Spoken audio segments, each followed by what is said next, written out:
IMF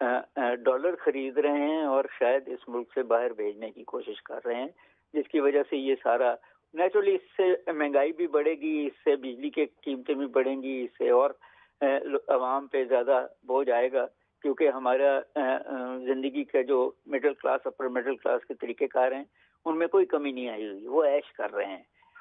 یہ غریب آدمی middle class lower middle class پھنسی ہوئی ہے۔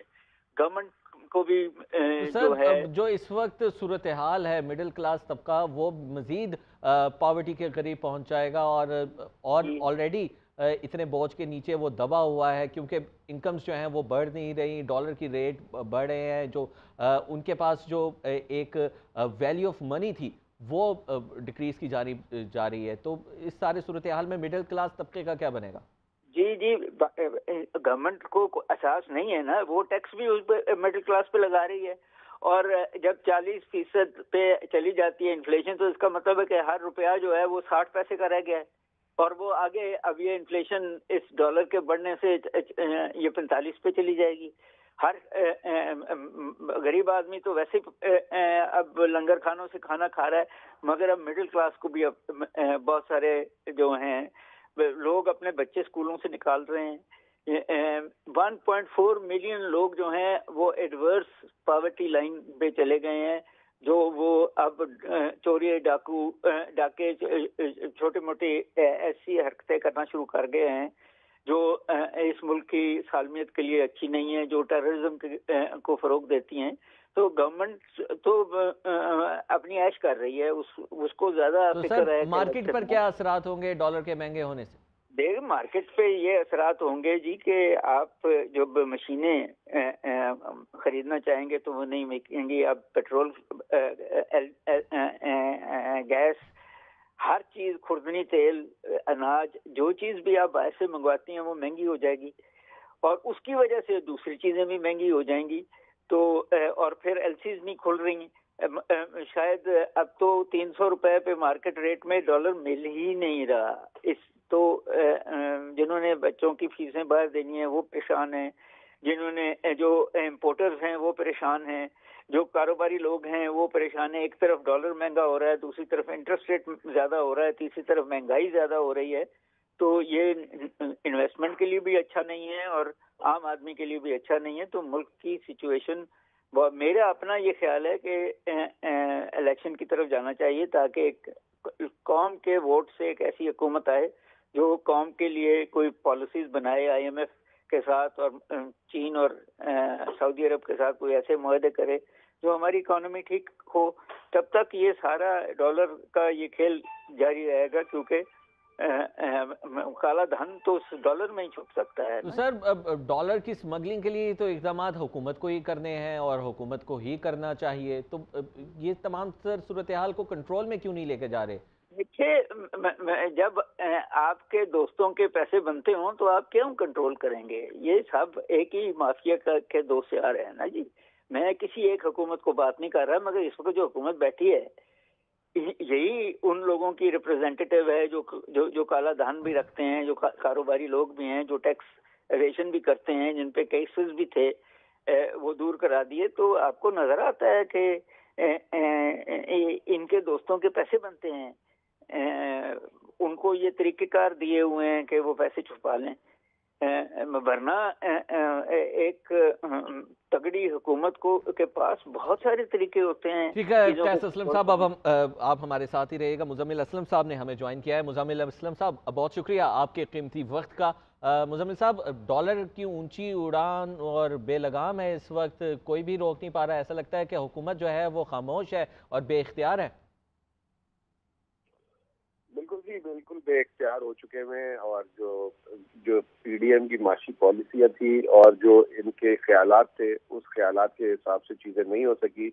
وہ سمجھ رہے تھے کہ ان کو سعودی عرب، چین، یو اے ای سے پیسے مل جائیں گے، آئی ایم ایف جو ہے ان کی منشا پہ چلے گا، تو اور وہ جنیوا ایک کانفرنس کی تھی، آپ کو یاد ہوگا، جس میں $10.5 ارب کہتے تھے ہمیں مل گئے ہیں، پاکستان نے دنیا میں جو ہے واپس اپنا مقام حاصل کر لیا ہے۔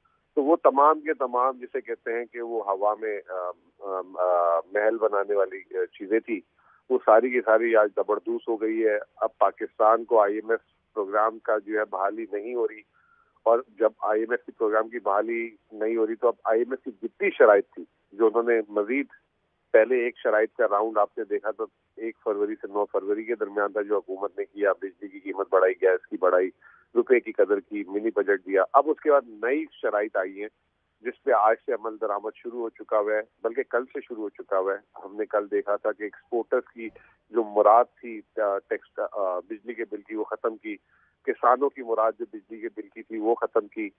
صبح روپے کی قدر گری ہے. ابھی 11:30 بجے اسٹیٹ بینک شرح سود کے لیے بیٹھ رہا ہے، اس کا شاید اعلان ہوگا تاریخ کا، وہ بھی بلند ترین شرح سود ہوگا. اور جو ہے ٹیکسز بھی سنا ہے کہ جو سیلز ٹیکس 17% تھا وہ تو پہلے ہی 18 کر دیا تھا، اب 18 سے 25% کرنے جا رہی ہے بہت ساری اشیاء پہ.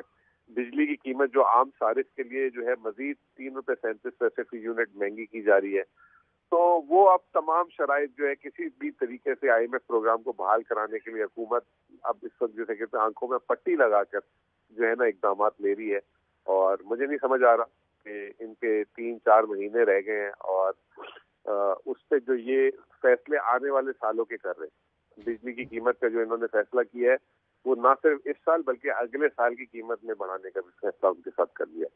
تو صورتحال لگتا ہے حکومت کے قابو سے بالکل باہر ہے، اور حکومت جو ہے اس وقت صرف لگتا ہے کہ اب حکومت نہیں حکومت کر رہی، آئی ایم ایف حکومت کر رہی ہے اس حکومت کے اوپر. سر اس ڈالر کی قیمت سے بڑھنے سے بیلنس آف پیمنٹ کا کیا بنے گا، اور قرضوں کا جو ملک کے اوپر انبار لگا ہوا ہے اس کا کیا بنے گا؟ اور 1 روپیہ جب ڈالر بڑھتا ہے تو ملک میں اربوں روپے کے قرضے جو ہے وہ بڑھ جاتے ہیں. تو اب تو 12 روپے کا اضافہ ہو گیا ہے ایک روز میں، تقریباً 13 روپے کہہ لیجئے، کیونکہ 12 روپے 89 پیسے کا اضافہ ہو. جی میرے پاس جو اطلاعات ہے وہ 15 روپے کی ہے، ٹھیک ہے جی. لیکن میں آپ کو یہ بتا دیتا ہوں ہر 1 روپے کی قدر گرنے سے 130 ارب روپے پاکستان پہ قرضہ بڑھ جاتا ہے، کیونکہ 130 ارب کا ہمارا ڈالر پہ قرضہ ہے.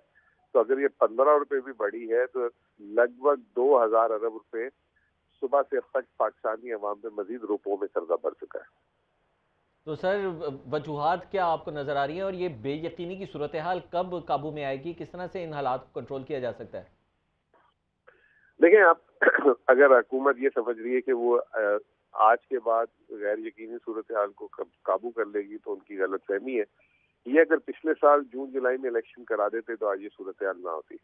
اب تو ان کے بھی جانے کے دن ہے، الیکشن بھی اناؤنس ہو گیا ہے کے پی اور پنجاب کے. تو یہ صورتحال جو ہے کوئی مطلب آپ یہ اگر کہیں کہ اگلے 1-2 ماہ میں سیدھی ہو جائے گی تو ایسا نہیں ہے.